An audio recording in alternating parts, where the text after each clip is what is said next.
meses, en este mismo local, celebramos una conferencia siempre de tema asturiano y siempre con el mayor rigor que está en nuestra mano, ¿no? En este caso tenemos invitada a María Pérez, que nos va a hablar del azabache asturiano, tema que después de 6 años de conferencias realmente no habíamos tocado nunca.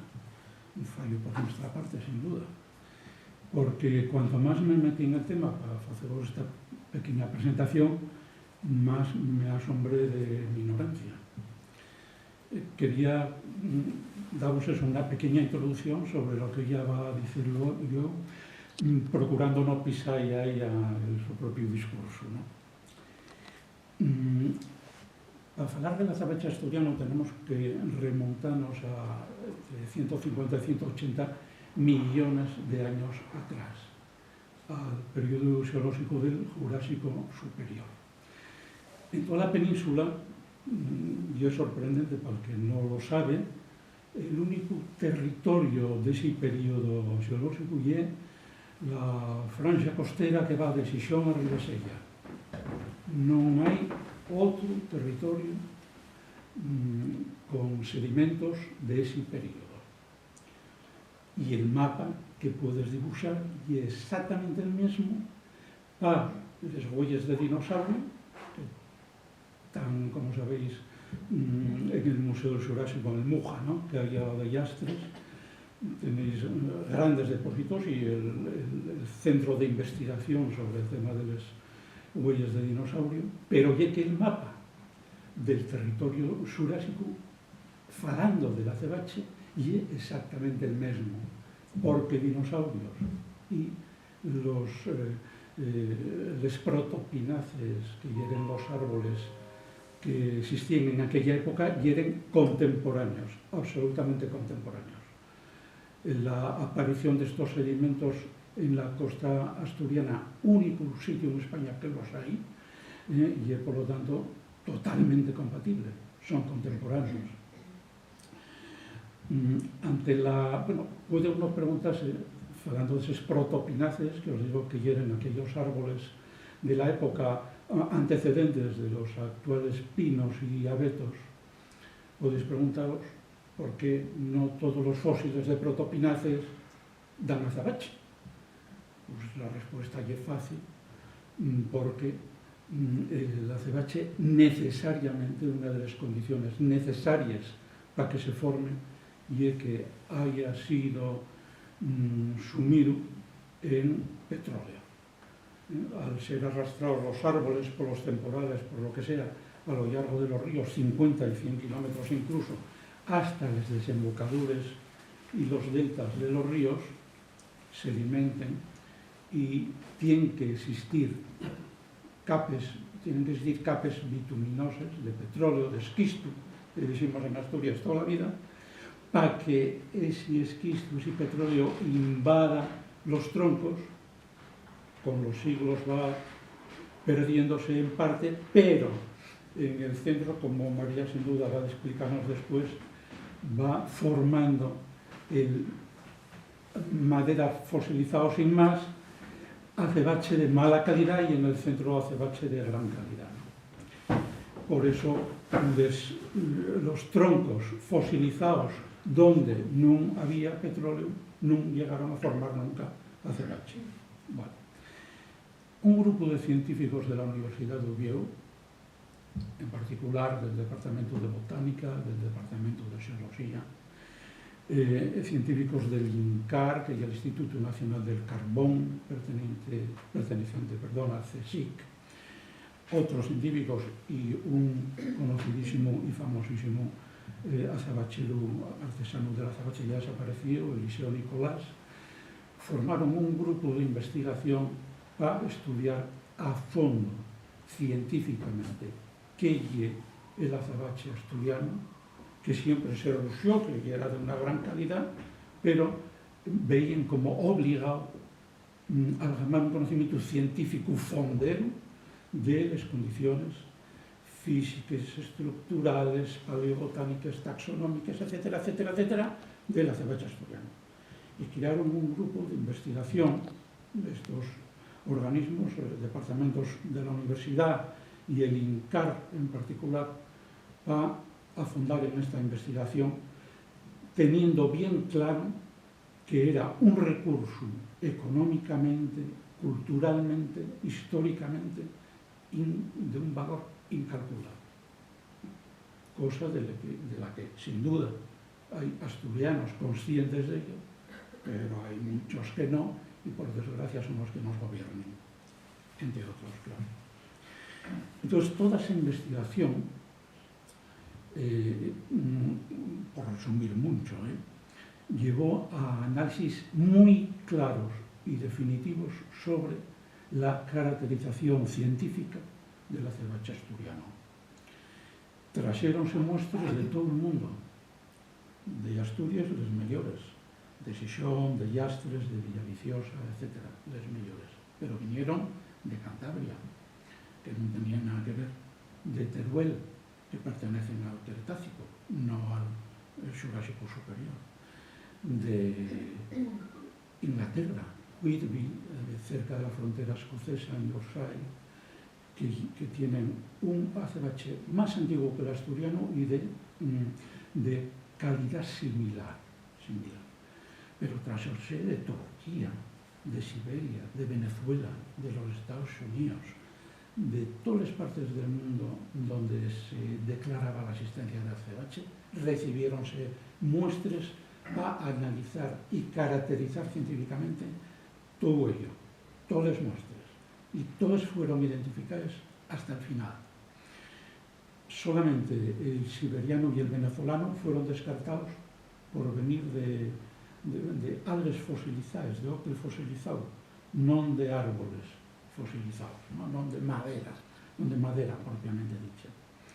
E falando de madera, sabréis que en griego madera é xilon, que é precisamente el sufixo que se pon a los taxones, a las especies botánicas del azabache, ¿no? De la procedencia de los fósiles de azabache.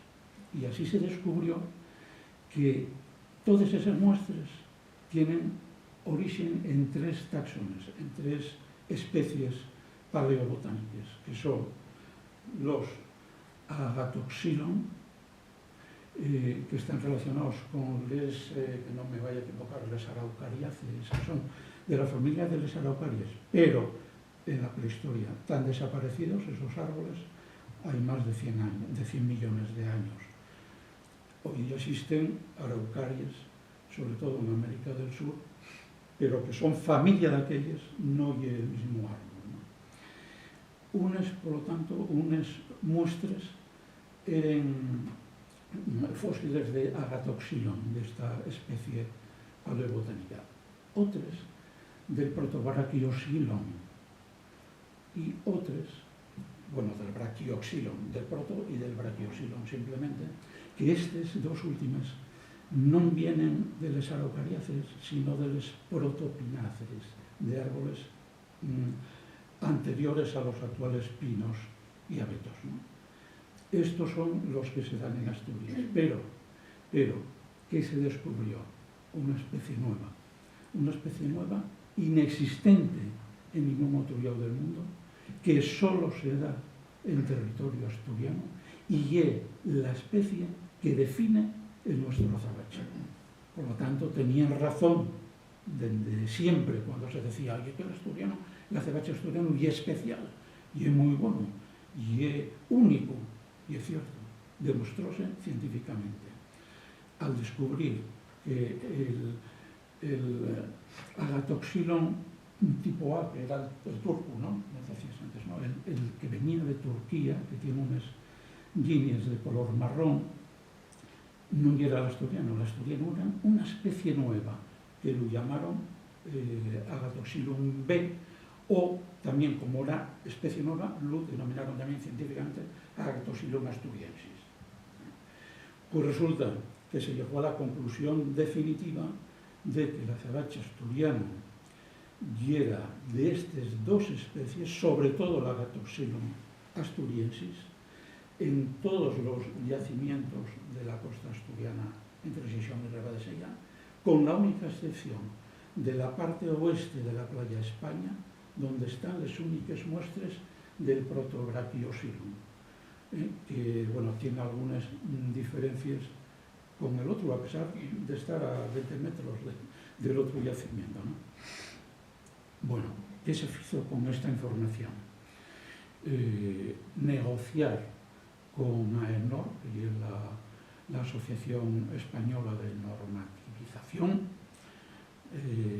para llegar a definir una norma científica universalmente admitida sobre la caracterización científica del azabache asturiano, de tal manera, y de alguna manera de los demás, de tal manera que sea la muestra, tenga la muestra que sea el origen que tenga, vas a poder definir ya a qué taxón botánico pertenece, cuál es la su estructura, de qué vegetales, de qué árboles y de qué madres tiene origen, y vas a definir entre ellos cuál es de tipo asturiano, porque la definición que se dio a azabache no fue como se pretendía, azabache xurásico asturiano, que es el que podía ya en el mismo nombre descartar azabaches que no fueran de ese periodo geológico, sino que el AENOR solamente admitió dar el nombre de azabache tipo asturiano. Y bastante, no es suficiente. Pero Trullao, como María vos falará seguro a fondo, y me comentaban antes, esa investigación, o ese reconocimiento por parte de AENOR queda un poco a medias, cuando lo que non salgamó es la posibilidad científica también, al fin y al cabo, por sencilla que sea, de poder testar cualquier muestra de azabache y poder garantizar si es asturiano o no lo es. Eso hoy en día no se puede hacer. Y la lucha de ellos, y precisamente, y de ella personalmente, es conseguir un medio fácil y no agresivo para con la piedra de azabache, lógicamente, que no la altere, para poder definir de dónde es ese azabache y sobre todo si es azabache asturiano. Esa es un poco la guerra en la que está. Entonces la conclusión es, puede afirmarse que el azabache asturiano científicamente es único en el mundo, y por qué, sí se puede afirmar. Y está reconocido por una norma UNE, que era 304-201 de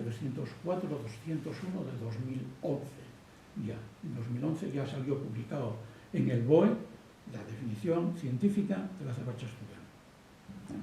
Eso es muy importante, paso importantísimo si lo que se quiere es amalgamar el paso siguiente, aparte del poder testarlo, que es lo primordial, sería conseguir una indicación geográfica protegida, que en un segundo plano, después de un reconocimiento a nivel estatal español, vendría un reconocimiento europeo, ¿no?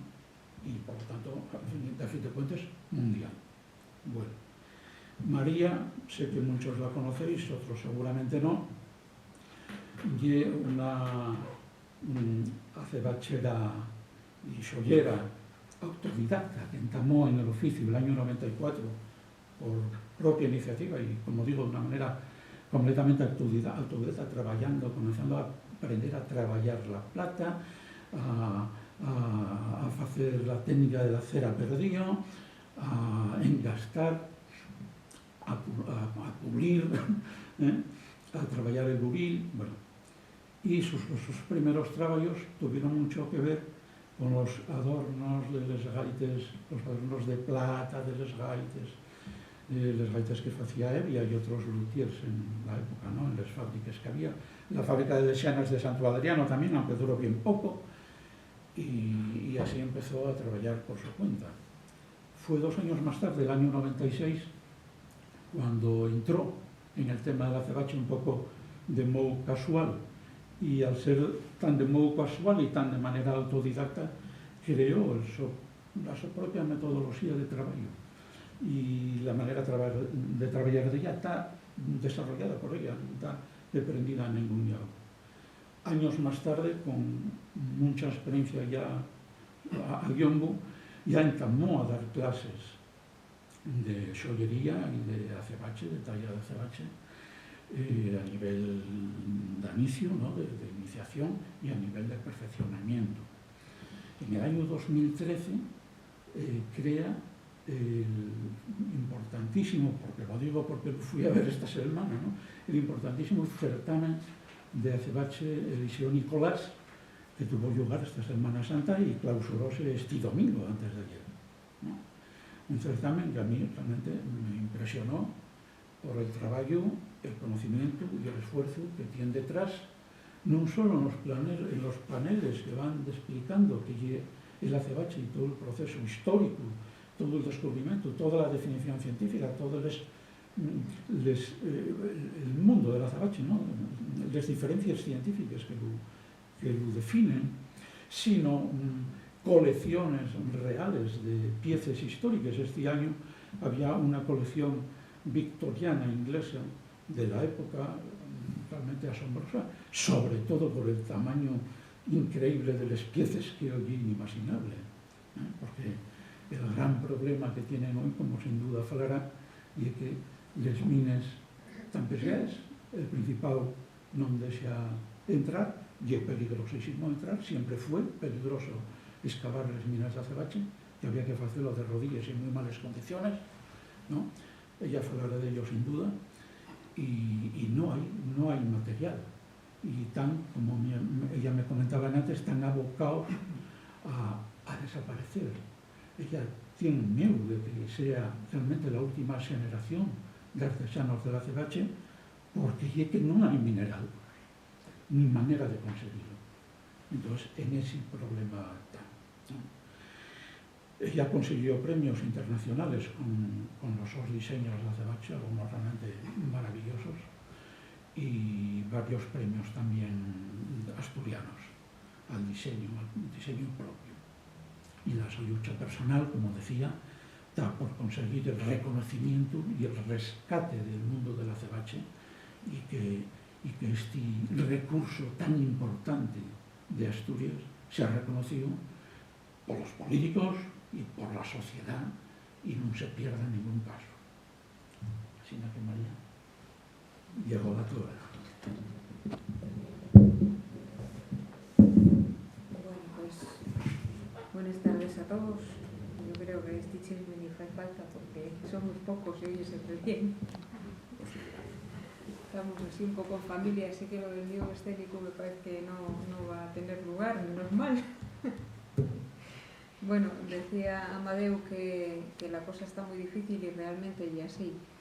Voy a presentaros lo que lleva el azabache desde el origen, un poquitín toda la historia, toda la peripecia que fue ocurriendo con este material hasta el día de hoy, para que podáis ver en qué medida esto es importante para nuestra cultura y para nuestra tradición, porque hay algo inconcebible que con todo el potencial que encierra en sí este material, en Asturias no demos aprecio, y tan y así que la mayoría de la gente piensa que es gallego.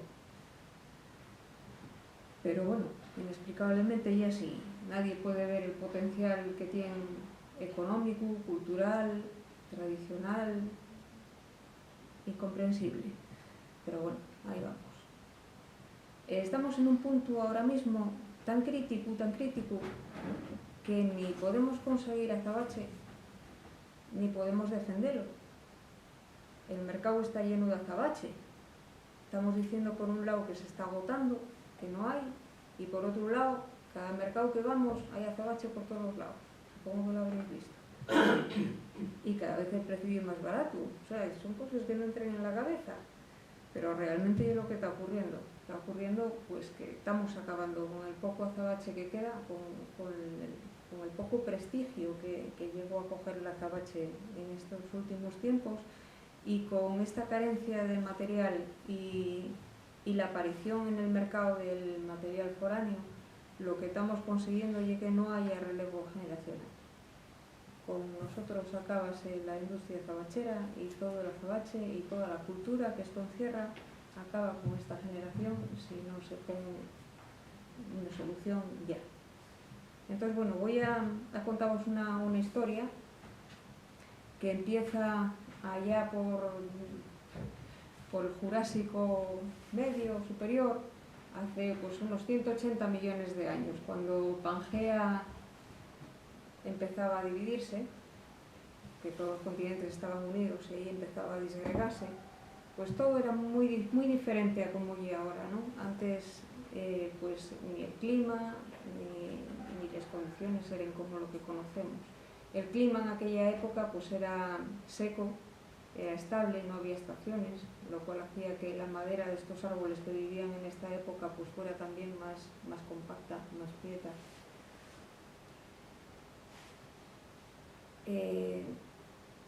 Estas condiciones fueron las que permitieron la formación del azabache. Para que este material se forme, hacen falta tres cosas esenciales. Una, que es la época, el Jurásico superior. Otra, la madera de este árbol que comentaba Amadeu antes, que en el caso de Asturias, el Agatocilum asturiensis, que eran araucariáceas jurásicas, que como veis en ese dibujo, es una recreación de lo que más o menos sería el árbol, muy diferente a las araucarias que conocemos hoy en día. O sea, si vemos ese árbol no pensamos en araucaria para nada.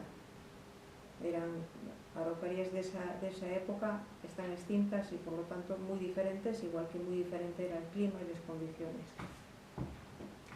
Dos géneros de árboles dieron origen al azabache, que fue el Agatocilum y el Brachioxylon. El Brachioxylon en Whitby, en Inglaterra, en el condado de York, y el Agatocylon tipo B en Asturias. Hay un Agatocylon tipo A, que era el turco, que comentaba él antes, y luego veremos una foto de la diferencia que hay. Y bueno, para explicaros un poco cómo se llegaron a amontonar estos árboles, pues imaginaos que, como hoy en día hay una tormenta grande, un viento grande y los árboles caen, son arrastrados por los ríos hasta los deltas.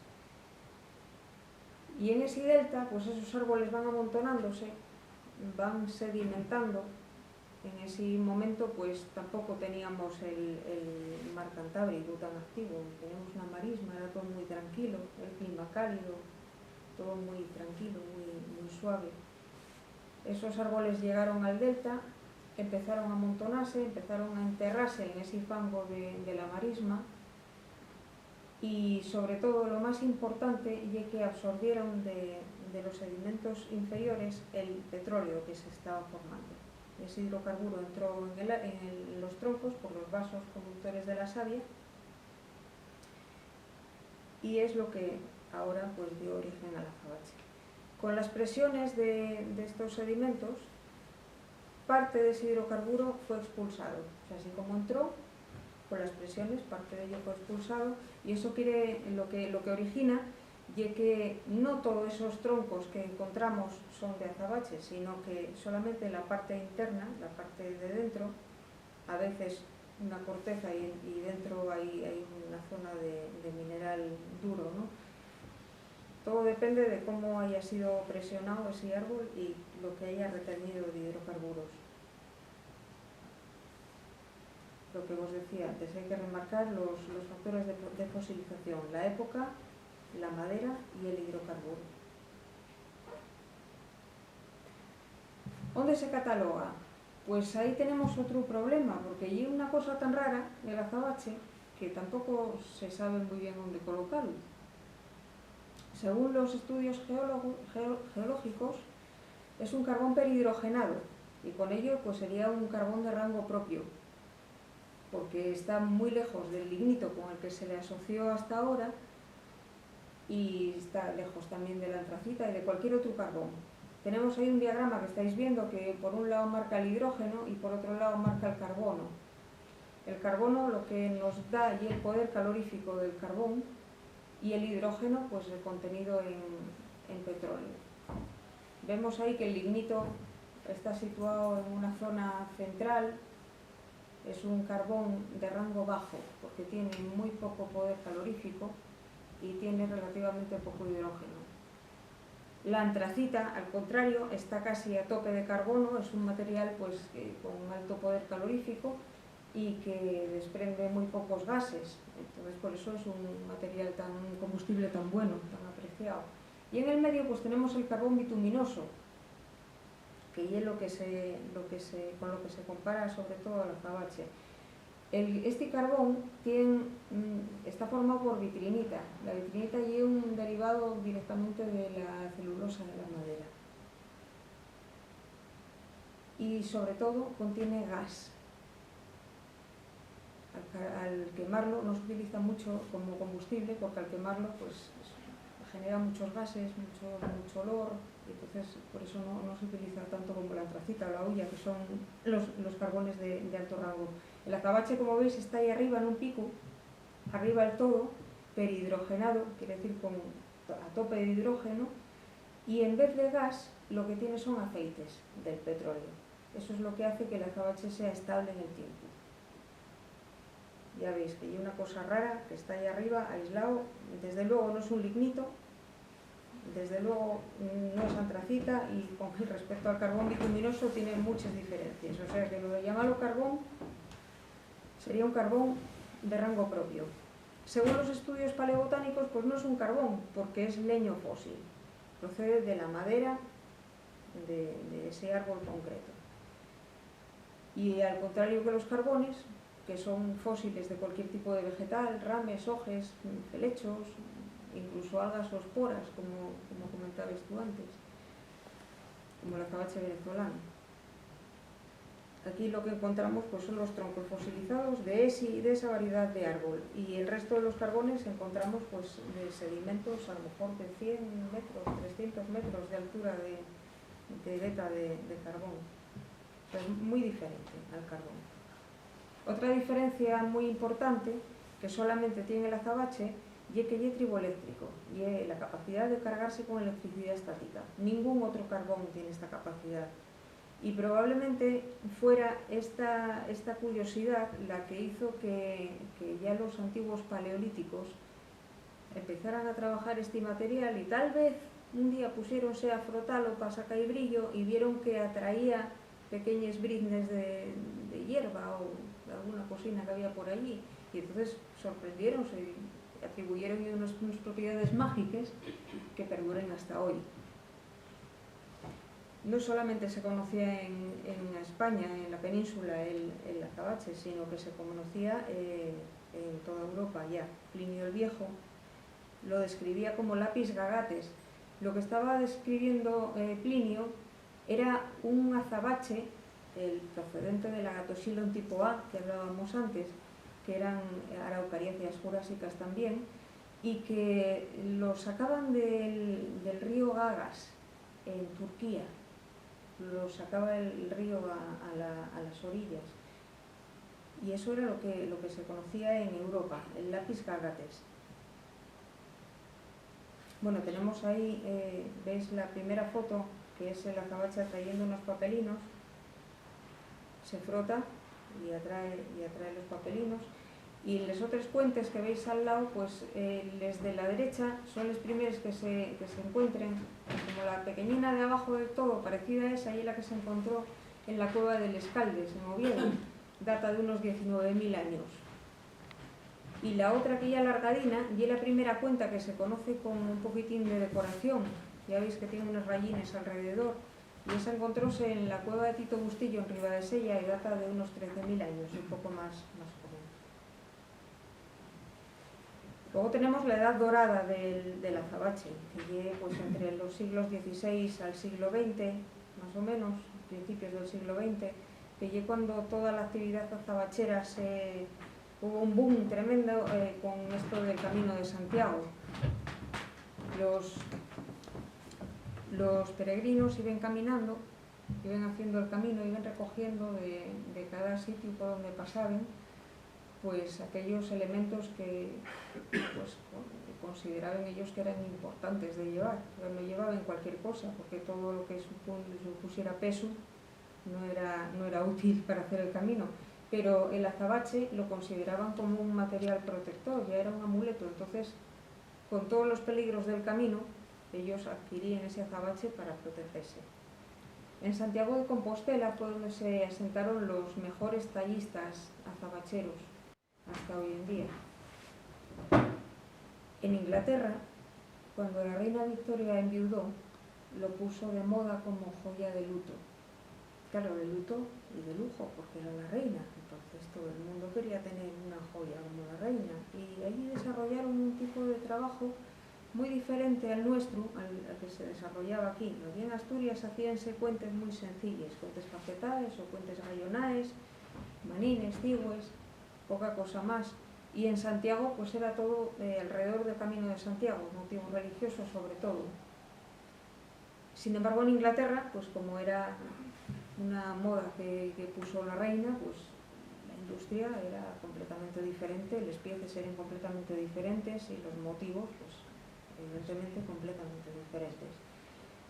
Tanta demanda tenían en Inglaterra que ellos mismos sabían que en Asturias pues había un azabache que era muy parecido al suyo.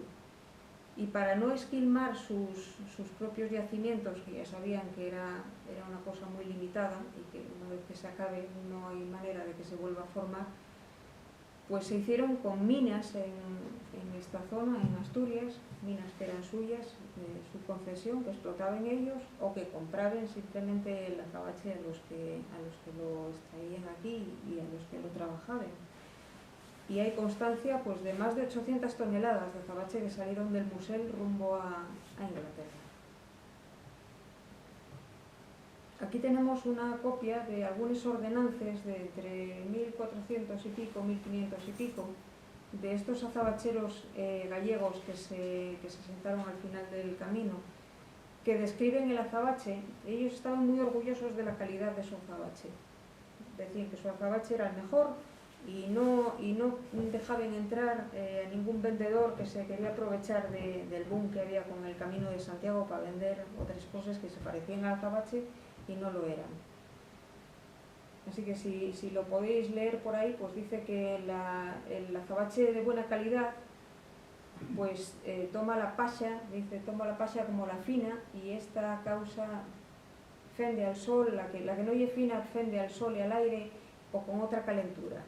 Quiere decir que el azabache de buena calidad puede ponerse al sol y como es negro va a coger mucha temperatura, va a calentarse, va a enfriarse, puede xelar ahí encima, puede llover encima, vuelve a calentar y es estable, no pasa nada por los hidrocarburos que decíamos antes. Sin embargo, estos otros materiales que ya llegaban pues, de Portugal o de Teruel son muy parecidos al azabache, tenían el mismo aspecto, pero con estas pruebas se rompían. Y luego, pues lo de tomar la palla era lo que os decía antes de la electricidad estática. Flotaban, hacían esa prueba. Si el azabache atraía los trocinos de palla que cortaban, pues era azabache bueno, y si no, pues así alrededor era proscrito, se quemaba todo el material y no se volvía a comprar nunca más nada. Describían 3 tipos de azabache. Uno, el azabache superior. Decía que debe presentarse en bloque compacto, sin vetas, limpio de toda impureza, admite cualquier tipo de talla. Y durante varios siglos fue lo único que aceptaron, ese azabache de esa calidad superior. Era lo único que aceptaban ellos y lo único que se trabajaba allí y aquí. Luego estaba el azabache regular, que se utilizaba pues para no estropear las piezas grandes, los manines y los cuentes piquiñines se podían hacer en un azabache que era de menor calidad, pero que limpiándolo y quitándole las impurezas que tenía, pues ya quedaban los trocinos adecuados para ese tipo de piezas. Y el azabache malo o carbón, que apenas sirve para nada, pues en él aparece todo tipo de inconvenientes, se resquebraja al secar y las impurezas le afectan casi por completo. Lo que os decía antes de los otros llamados azabaches que intentaban vendernos.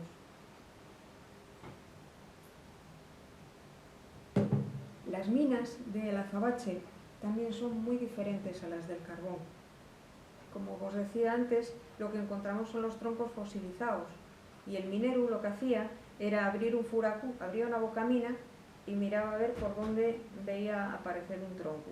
Y lo que hacía era hacer un furacu por donde cabía él, y iba excavando el furacu, siguiendo el tronco y rescatando ese azabache bueno. Lo que era malo, pues iba tirándolo fuera haciendo escombreres. Ahí vemos en la foto a Tomás Noval, que era el último minero, y ya vos podéis hacer una idea con esa fotografía de lo angostes que serían las galerías.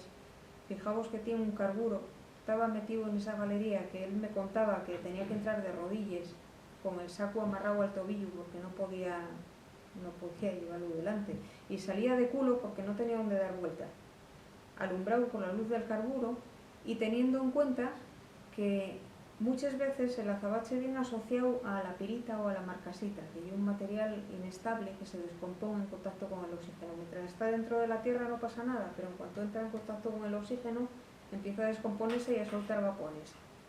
Así que os podéis hacer una composición de lo que era meterse en el sifuraku, que apenas había sitio para una persona, con la luz del carburo, piqueta en la mano y con todos esos vapores del azufre y el hierro descomponiéndose. Hoy en día, pues, esas explotaciones están prohibidísimas, son muy peligrosas. Ahí lo veis perfectamente, la descomposición que os decía de la pirita. Veis el óxido de hierro en la parte de abajo, que es de ese color ocre rojizo, y el azufre, que es lo amarillo. Eso es lo que ocurre cuando el azabache tiene pirita, que se empieza a descomponer la pirita y hace que reviente el azabache. Tiene un índice de dilatación diferente también. La marcasita es más inestable que la pirita y se descompone primero. La pirita aguanta más, pero si tiene pirita, el índice de dilatación también es diferente, con lo cual revienta el azabache de igual manera. Aunque no lo descomponga de momento, más tarde sí, lo revienta igual por la diferencia de dilatación.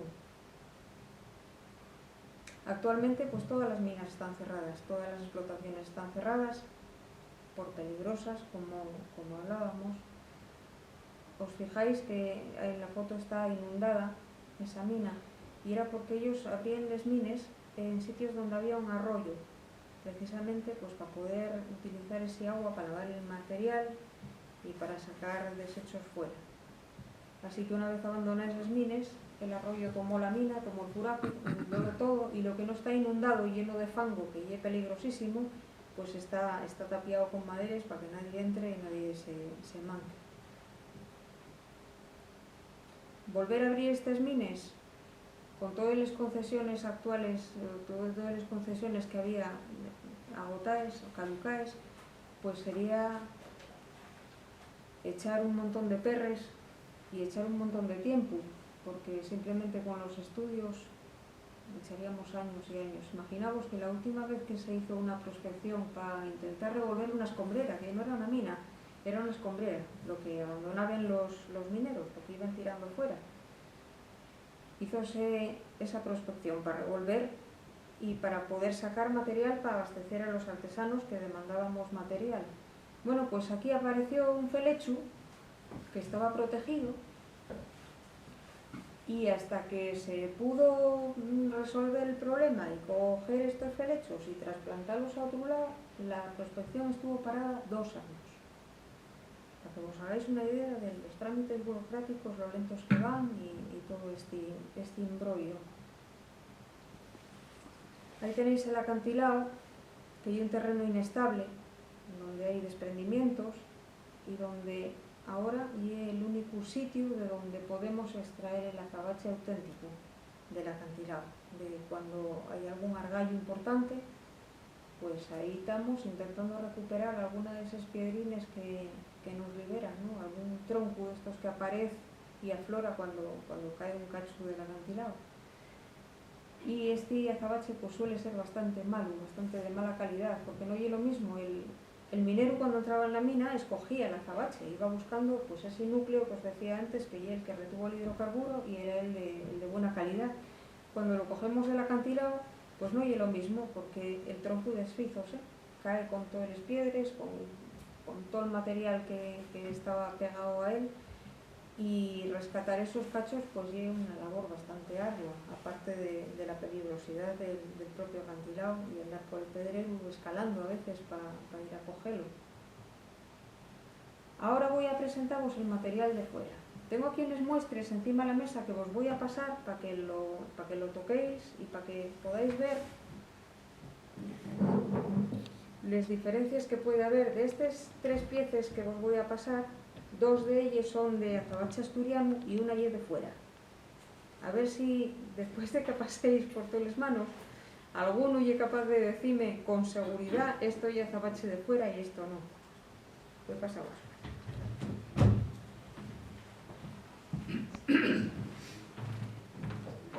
Pues os bailo bien. Hay una que tiene un cachín pulido, que veáis el negro intenso, y otras simplemente están en lo que brilla y de andar tocándoles. El azabache de mina era un azabache de muy buena calidad, era lo que describían los gallegos como el azabache mejor y el único que se podía trabajar. Pero como las mines están cerradas, a lo que tenemos acceso ahora, pues a las escombreres, que están esquilmadas, porque era mucho más fácil revolver las escombreres y sacar los cachinos que quedaban buenos todavía en ellas, que metes en la mina, que ya os conté cómo era la historia, era un juracu con todas esas condiciones. O el azabache del acantilado, que lle parte de eso que vos mando ahí, lle de acantilado. Un cacho lle de fuera y 2 cachos son del acantilado. Que siempre suelen ser cachos largos y estrechos. En ese caso son... Bueno, hay uno que lle de mina, porque me lo regaló Tomás Noval, el último minero, y ese todavía lle de mina. El otro lle de acantilado y lle bastante grande para lo que podemos conseguir. Tiene una medida bastante curiosa. Lo normal es que no sobrepase los 2 centímetros de anchura. A partir de 2 centímetros la cosa es muy complicada de conseguir. Y lo que veis abajo es lo que os decía antes del lápiz gagates, el azabache de Turquía. Os fijáis que tiene un color así como marronín, tiene como una veta y es muy curioso.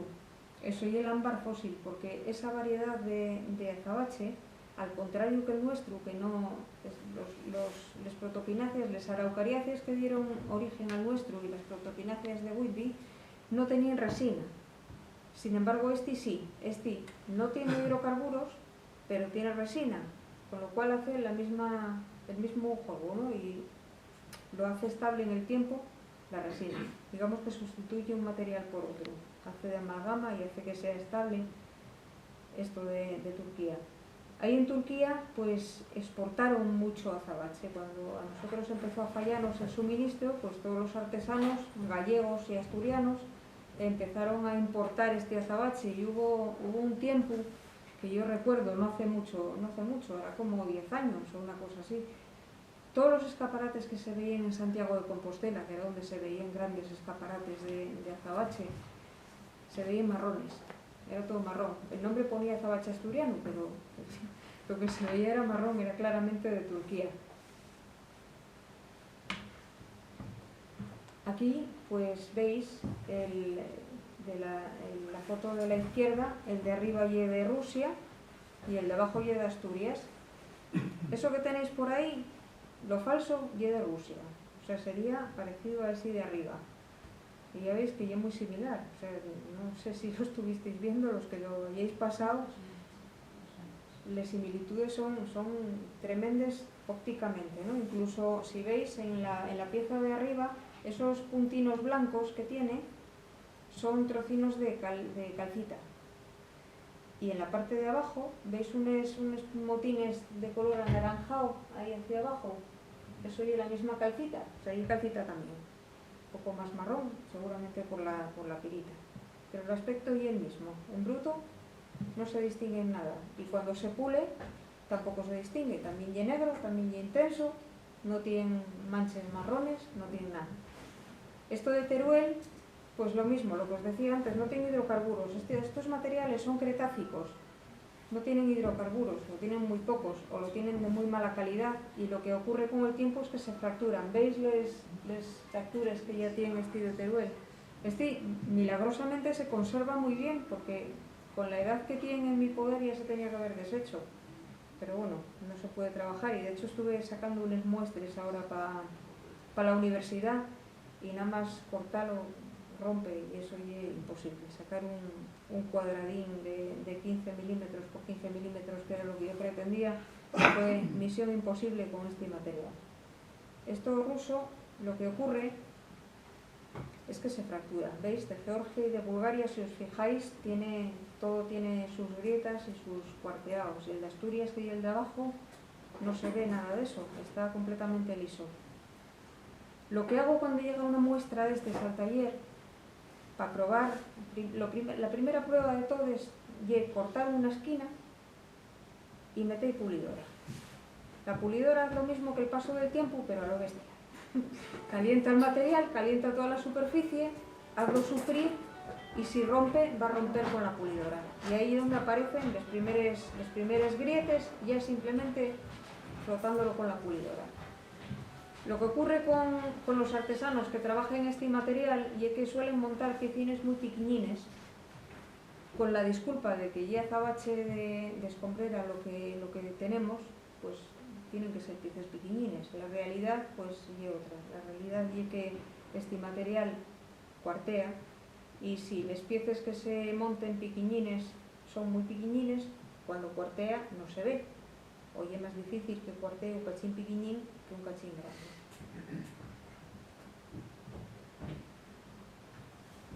Aquí tenemos la misma muestra de antes de Bulgaria, veislo ahí a la derecha.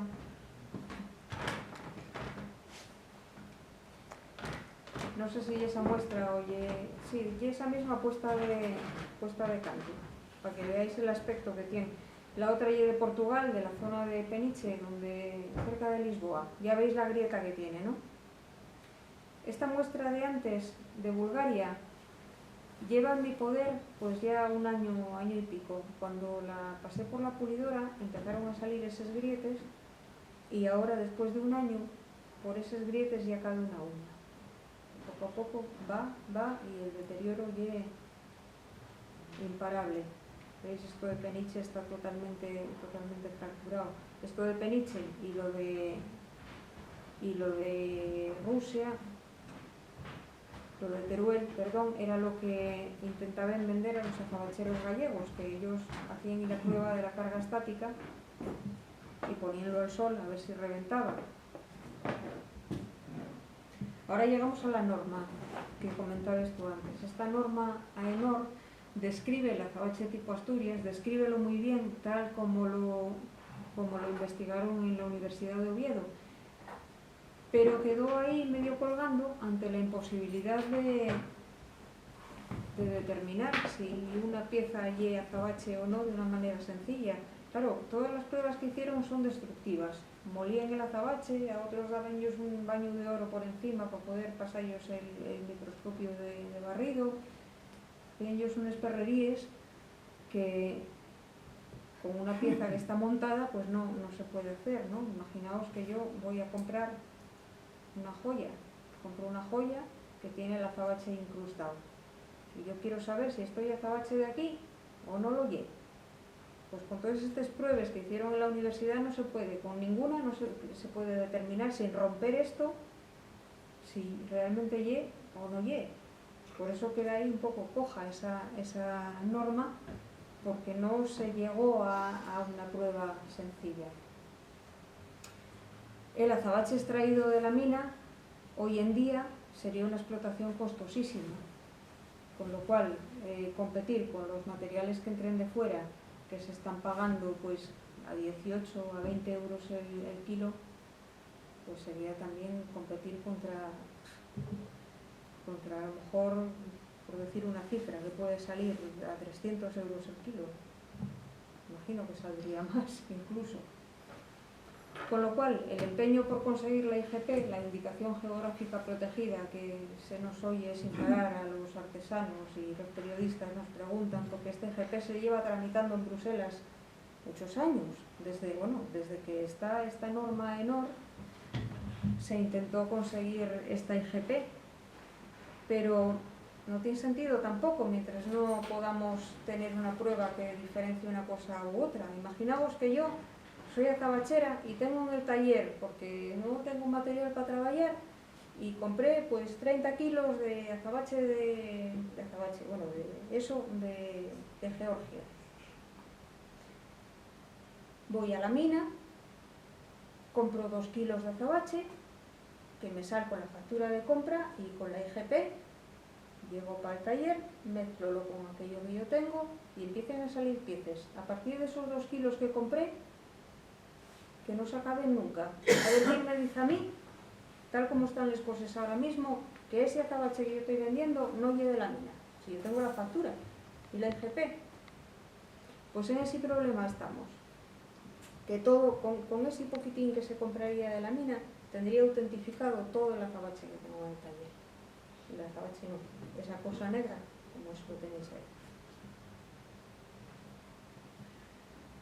Aquí ponemos que no inventamos nada, y efectivamente eso es, no inventamos nada. Los antiguos azabacheros gallegos ya usaban este método y seguramente aquellos antiguos paleolíticos, cuando le atribuyeron este carácter mágico al azabache, fue porque descubrieron la trigonometricidad del material. Y curiosamente, hasta ahora nadie le hizo caso a esta peculiaridad del azabache. Así que nosotros, desde la asociación, rescatamos este método y empezamos a hacer pruebas. Empezamos a hacer pruebas con todo lo que nos llegaba de fuera, con azabaches que llegaban bueno, azabaches no, eso no.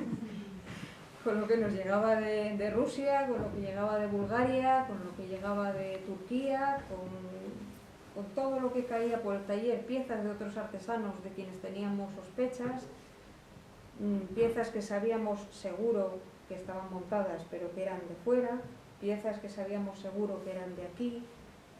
Con todo tipo de piezas empezamos a hacer pruebas y pruebas y pruebas de electricidad estática. Y a nosotros no nos falla. Puede ocurrir que dé un falso positivo en un momento dado porque algunas partículas, estas son conjeturas, algunas partículas se queden adheridas al cepillo y las transmiten a la muestra siguiente, pero paras la máquina, limpias el cepillo, vuelves a hacer la prueba y ya no da error. Esto es, la prueba la hacemos muy sencilla, con una pulidora de joyería, una máquina de da vueltas y un cepillo de plástico que da vueltas. Simplemente hay una fricción para no tener que estar frotando, no nos manquemos. La primera vez que lo intenté me hice daño y no lo conseguí. Yo pensé que todo el azabache que tenía no era de aquí. Digo, esto no puede ser, que los antiguos pudieran hacer esta prueba y yo sea tan inútil que soy incapaz de cargar esto. Hasta que al final lo conseguí, pero quedó ahí en un segundo plano, hasta que un día estaba puliendo y digo, coño, este cepillo con lo que rueda, digo, vamos a probar a ver, a lo mejor, oye, pues esto fue el santo remedio, porque llegué a arrimar el material ahí y llegué a hacer un chin y ya está. O sea, no hay que insistir mucho, ni porque sea grande la pieza, ni porque sea pequeña. Da igual que sea grande que pequeña. Arrímeslo un momentín ahí. Arrímeslo a unos papelinos de servilleta de papel cortados fininos y funciona o no funciona.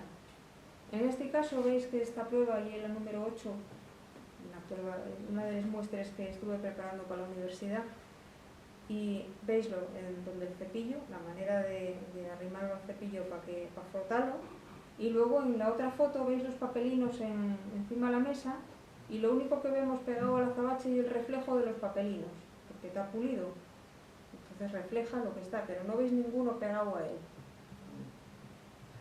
Sin embargo, en esta otra, que es la muestra número 10, que llega azabache de aquí, veis cómo están los papelinos adheridos al azabache.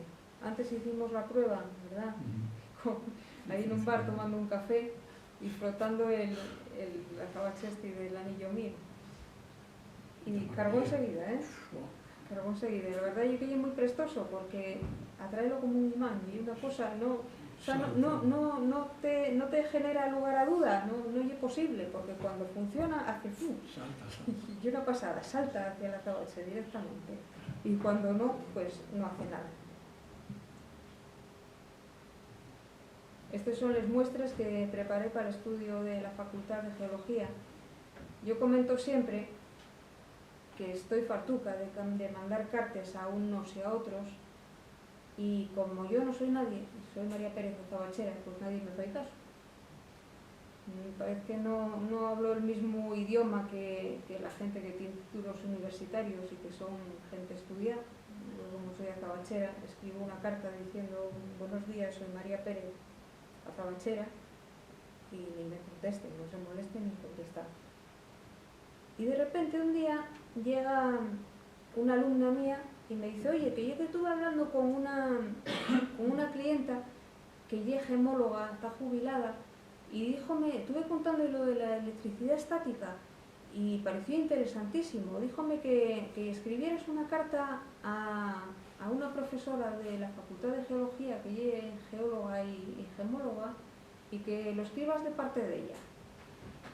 Así que así lo hice, escribí una carta, expliqué toda la cosa, dije que podía resultar interesante para un estudio de posgrado o algo así, y sorprendentemente contestó. Así que nada, fui a ella, mostróse muy interesada de este tema, y bueno, pues ahí veis las muestras que estuve preparando para la universidad. Quiero decir, después de todas estas charlas que doy, que soy la turra completa, por ahí me dicen que me van a hacer una camiseta que ponga la turra, porque doy unos turres que los dejo sentados.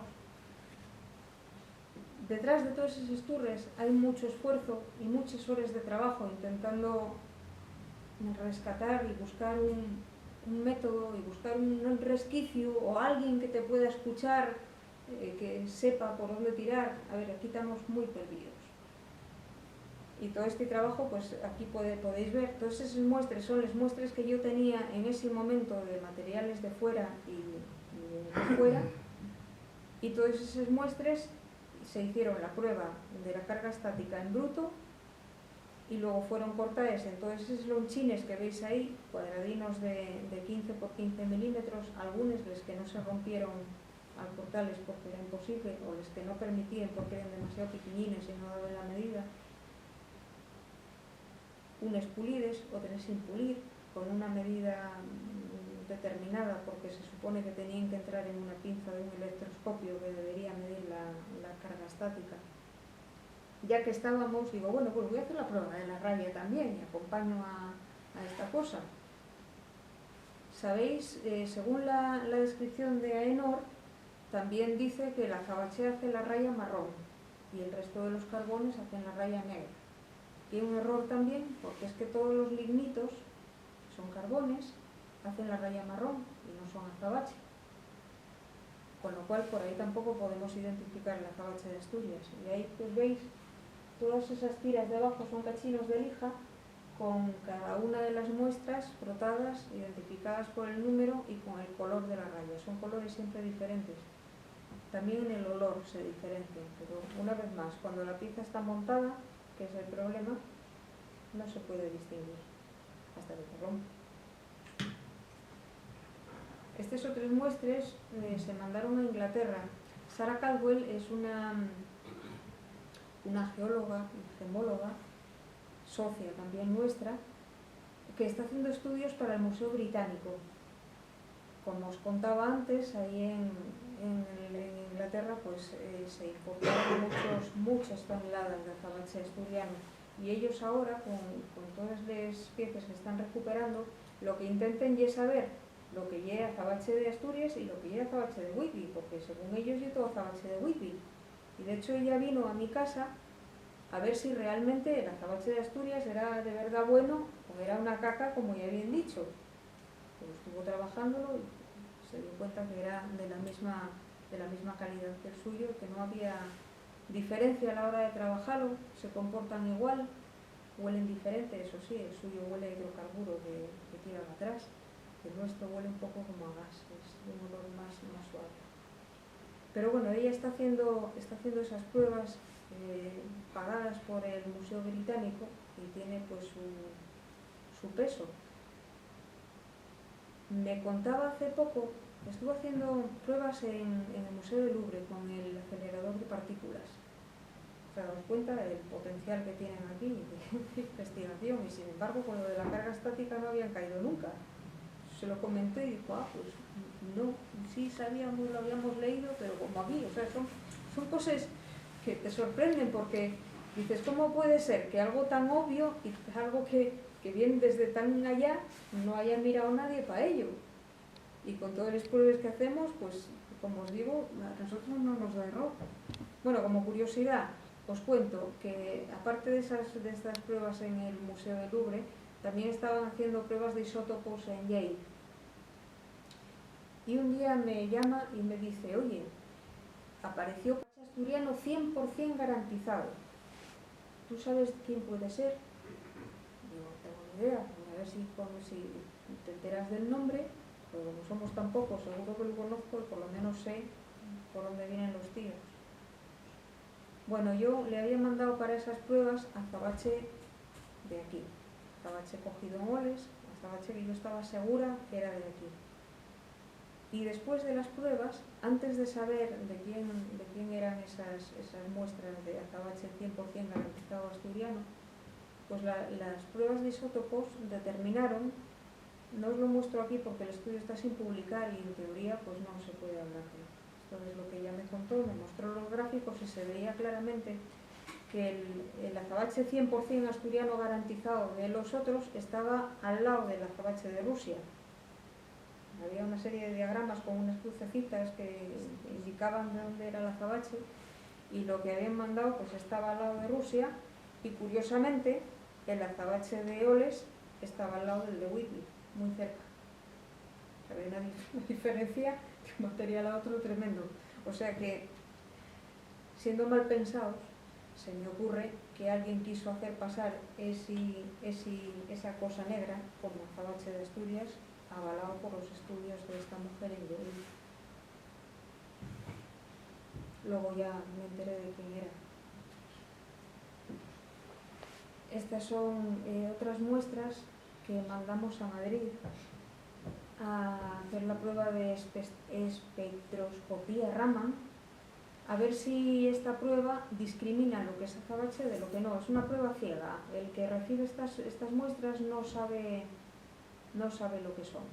No tienen nada más que un número de referencia y luego pues otra persona tiene el listado con la procedencia del material. Es simplemente para saber si con esa prueba, que es sencilla, discrimina una cosa de otra.